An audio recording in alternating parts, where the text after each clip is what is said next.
besar kasih-Mu bagi setiap kami Tuhan. Dan pagi hari ini kami mau mengingat kebaikan-Mu dalam hidup kami. Terima kasih Yesus.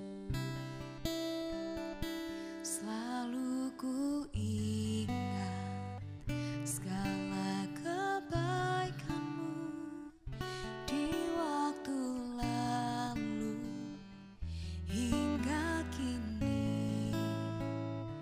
Betapa sayang Tuhan kepadaku, tak pernah Kau tinggalkanku. Selalu ku ingat segala kebaikan-Mu di waktu lalu hingga kini. Betapa sayang Tuhan kepadaku, tak pernah Kau tinggalkanku. Ku selalu bersyukur kepadamu, besar setiamu di sepanjang hidupku. Segala yang ku perlu telah Kau sediakan. Sungguh besarlah kasih setiamu.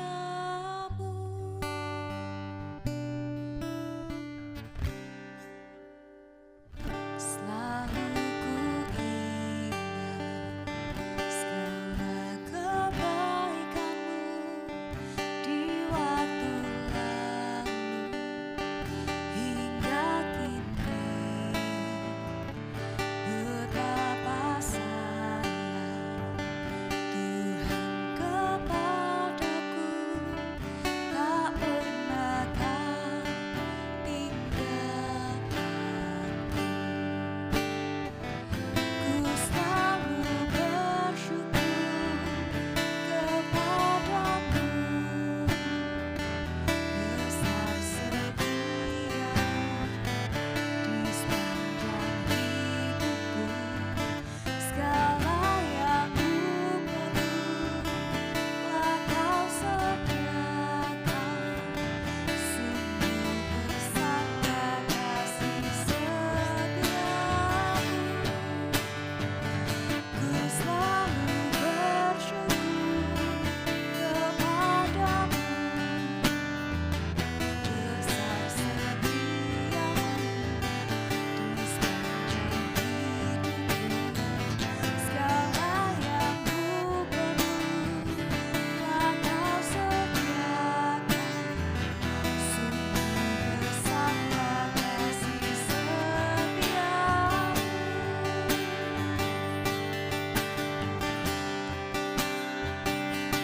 Besar kasih-Mu Tuhan, besar kasih-Mu Tuhan bagiku.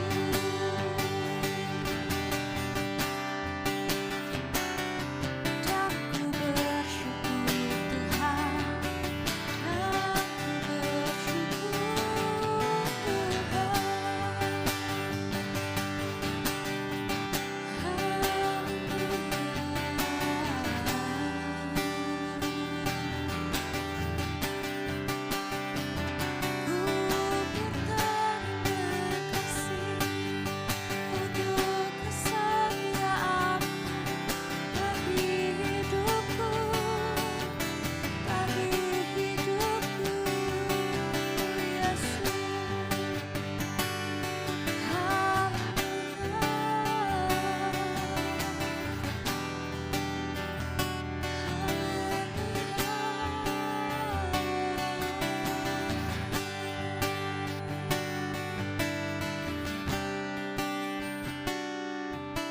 terima kasih Tuhan.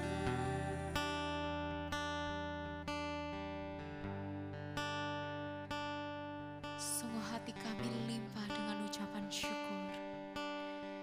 Dan oleh karena itu Tuhan, kami mau nyatakan, ku selalu bersyukur kepadamu, besar setiamu di sepanjang hidupku. Segala yang ku perlu telah kau sediakan. Sungguh besarlah kasih setiamu. Ku selalu bersyukur kepadamu, besar setiamu di sepanjang hidupku.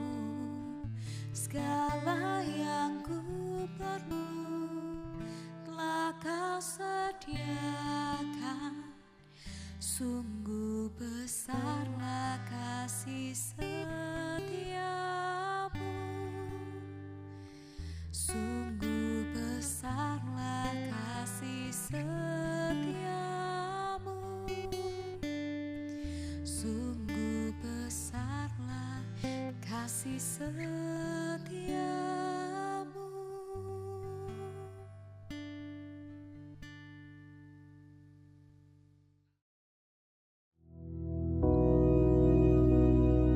Bapa kami yang di surga, dikuduskanlah namamu, datanglah kerajaanmu, jadilah kehendakmu di bumi seperti di surga. Berikanlah kami pada hari ini makanan kami yang secukupnya, dan ampunilah kami akan kesalahan kami, seperti kami juga mengampuni orang yang bersalah kepada kami. Dan janganlah membawa kami ke dalam pencobaan, tetapi lepaskanlah kami daripada yang jahat. Karena Engkaulah yang empunya kerajaan dan kuasa dan kemuliaan sampai selama-lamanya. Amin.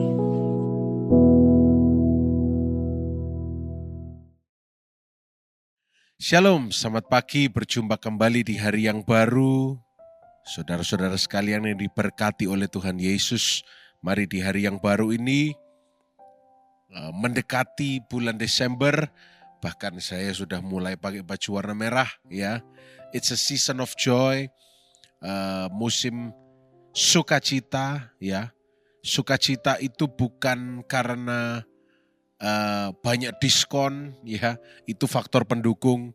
Sukacita itu bukan karena keadaan, dipengaruhi oleh keadaan, tetapi sukacita itu yang akan mempengaruhi keadaan sekeliling kita. Baiklah, mari kita merenungkan firman Tuhan pada pagi hari ini. Saya ajak kita untuk membuka kembali kisah perjalanan Yesus di dunia. Kita buka sama-sama Markus pasal 10, ayat yang ke-14 dan 15. Markus pasal 10, ayat yang ke-14 dan 15. Kita semua ingat kisah ini, bagaimana ketika ada anak-anak kecil yang bukan dengan rela hati datang mendengar ajaran Yesus, tapi mereka dibawa dan didekatkan kepada Yesus untuk mendekat dan mendengar ajaran Tuhan Yesus. Ayat 14 berkata, ketika Yesus melihat hal itu, ia marah dan berkata kepada mereka, biarkan anak-anak itu datang kepadaku, jangan menghalang-halangi mereka. Sebab orang-orang yang seperti itulah yang empunya kerajaan Allah. Ayat 15. Aku berkata kepadamu, sesungguhnya barang siapa tidak menyambut kerajaan Allah seperti seorang anak kecil, ia tidak akan masuk ke dalamnya. Sungguh kisah yang luar biasa yang kita baca dari perjalanan Tuhan Yesus ketika dia berada di dunia.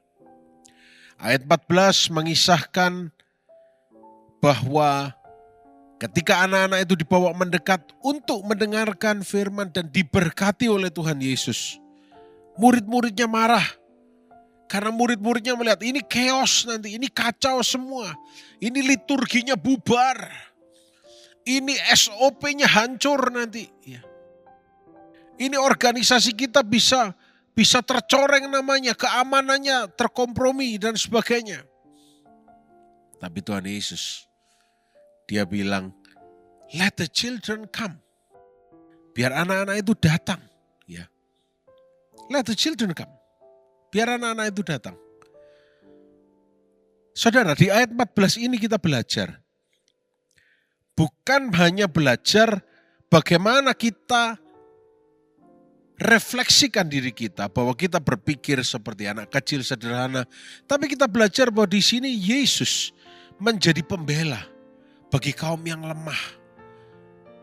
Jesus, He is our advocate. Dia pembela kita. Yang pertama yang kita pelajari, kalau kita sering merasa atau sering diberi umpan, diberi makan pikiran oleh iblis, dan selalu kita makan, kamu lemah, kamu gak berdaya, kamu gak bisa apa-apa, kamu gak punya hari depan, dan seterusnya dan seterusnya. Don't you forget, jangan lupa, Yesus itu yang akan selalu membela kaum lemah. Jadi tidak usah lagi merasa mengasihani diri sendiri, kasihan hidupku. Hidupku tidak punya apa-apa, tidak bisa apa-apa. Anda punya Yesus. Sakitku sudah terminal, tidak bisa sembuh. Anda punya Yesus yang akan selalu menjadi pembela. Di saat susah, di saat lemah, di saat tidak berdaya. Ada Tuhan Yesus yang menjadi pembela bagi kita semua. Itu pelajaran yang harus kita renungkan. Jangan kita anggap bahwa Yesus hanya mendekati, ini sebuah kalimat yang tidak mengenakkan, tetapi saya sering mendengar sendiri, ya, dari hamba-hamba Tuhan. Ya, Tuhan memberkati mereka semua. Mereka mengatakan, oh bagaimana, ya, apakah gereja masih tetap mengadakan kunjungan jemaat? Ya pasti paling yang dikunjungi hanya yang kaya-kaya, yang berduit saja. Yang miskin-miskin ditelantarkan. Ini iblis memecah belah. Kedoknya mungkin hamba Tuhan, tapi iblis. Tidak ingin terjadi persatuan kebangkitan. Ini iblis ini. Ya. Dan bahkan gelarnya mau pendeta sekalipun apapun, tapi perkataan seperti itu tidak layak keluar dari seorang yang melayani Tuhan, naik mimbar. Ya, saya tahu kita semua tidak sempurna, tapi kita tahu bahwa tidak perlu bicara yang seperti itu, karena ada Yesus yang menjadi pembela bagi kaum yang lemah. Ya, dan tidak perlu merasa yang aneh-aneh, iri dan sebagainya. Ya, jalani pelayanan kita, kehidupan rohani kita seadanya. Lakukan bagian kita. Tuhan akan lakukan bagiannya. Yesus marah saat itu. Biarkan anak-anak itu datang. Jarang sekali tercatat Yesus marah. Jarang sekali terlihat Yesus tersulut. Dia tidak mudah tersulut emosinya. Tapi di sini Yesus bangkit jadi pembela bagi kaum yang lemah. Dan anak-anak itu disuruh untuk mendekat. Mengapa? Nah, poin yang kedua. Sebab orang-orang yang seperti anak-anak itu yang empunya kerajaan Allah. Ya. Apa maksudnya orang-orang yang seperti anak kecil itu? Saudara pernah, saya merasakan karena anak saya usia 5 tahun. Saya merasakan bagaimana seorang anak kecil itu ketika dia bertanya, kalau anak saya Joel selalu menanyakan segala hal sama saya. Papa, kenapa ini kok begini? Kenapa kok kapal itu bisa karam? Kemarin dia bertanya, kenapa kok kapal yang karam itu ikan-ikannya tinggal di situ? Pertanyaan yang ya enggak ringan untuk menjawab, berat sebetulnya. Ada lagi pertanyaan yang mungkin kalau saudara dengarkan, saudara bisa menjawab atau tidak bisa menjawab, tapi juga saudara pengen tertawa. Papa, kenapa kok kalau orang meninggal itu merem? Ayo coba saudara jawab. Coba saudara jawab. Anda perlu hikmat Tuhan tingkat tinggi untuk menjawab pertanyaan yang seperti itu. Anak kecil itu polos apa adanya. Dan ketika dia diajarkan sesuatu, dia akan tertarik. Saudara coba bayangkan seorang anak kecil ya yang mendekat kepada Tuhan, ya. Ketika dia diajari ayo berdoa, apa itu berdoa? Berdoa itu berkomunikasi dengan Allah. Wow, saya bisa berkomunikasi dengan Allah. Gak pakai pertanyaan babi bu, gak pakai alasan apapun. Dia langsung lakukan. Bagaimana caranya berdoa? Tutup mata, lipat tangan, ya.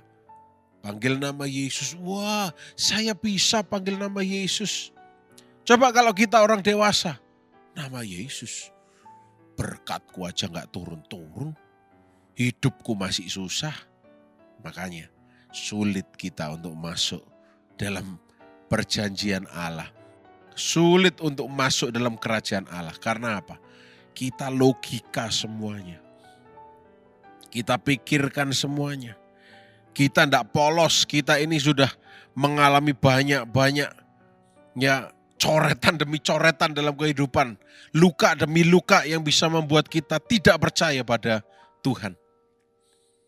Tapi Tuhan Yesus mengajarkan anak-anak kecil yang datang itu tidak punya embel-embel apapun.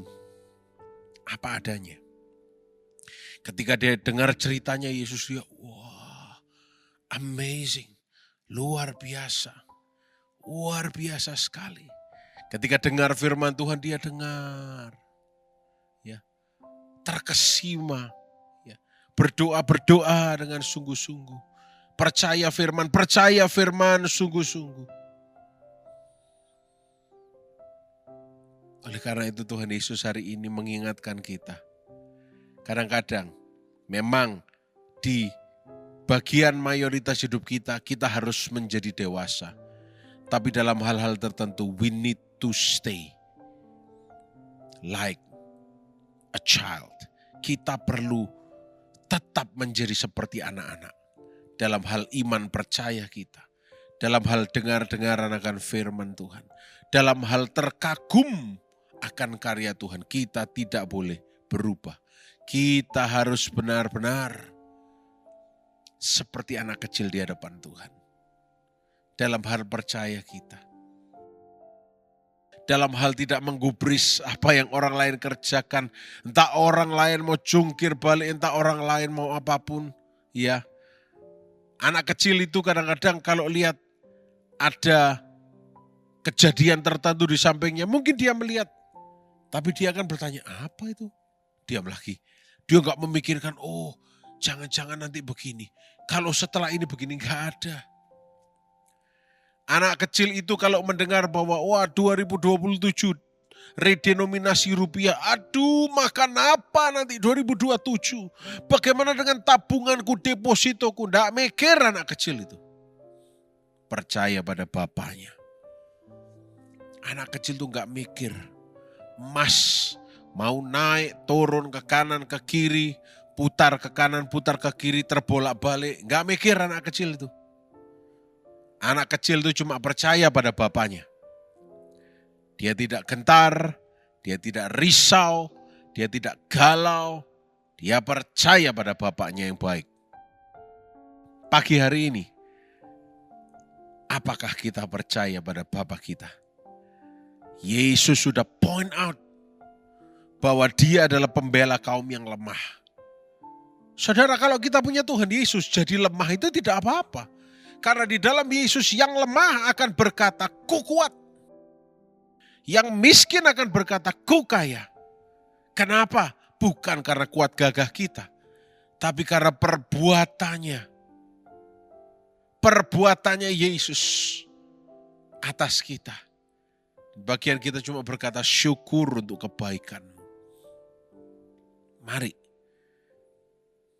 budayakan untuk percaya kepada Tuhan seperti anak kecil.